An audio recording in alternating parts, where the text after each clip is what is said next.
It's not necessarily that I hate a vertical number line. I always see the number line horizontal. I just do. Hi, I'm Sarah. I've been a math and science teacher for 20 years. I'm here to make math engaging and fun and not so scary. If you're interested in in-person tutoring, Zoom tutoring, or micro tutoring through Cameo, click the link and do the stuff. And so some people are just gonna see the number line as vertical. It's not wrong, because really, if you look at what is a coordinate plane, but two number lines at a 90-degree angle, that's all it is. So when you're talking about the different axes, the X and Y axis, so the X axis is a horizontal number line. The Y axis is a vertical number line.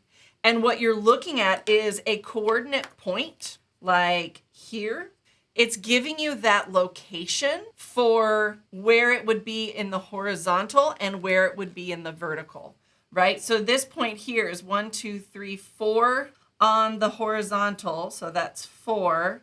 And then 3 on the vertical. You always list it as X, Y. So that's what the coordinate pair actually means. Like the number line with the 0 pairs is really good for kids to start making those connections between like, oh, things are being canceled out, and looking at like all of those different things. And what you can also use the number line for is like the distance when you're talking about what's the difference between these two, right? What's the distance? So absolute value, you start looking at that. And I constantly direct kids to the number line, like just as a visualization.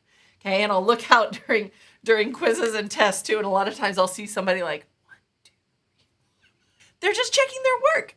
Because I don't know, I teach them to be, not to distrust their calculator, but sometimes be a little skeptical. Like, -4 doesn't feel right. Oh, that should have been +4.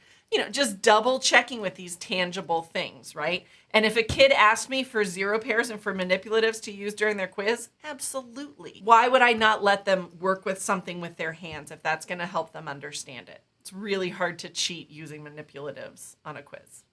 But that's just me.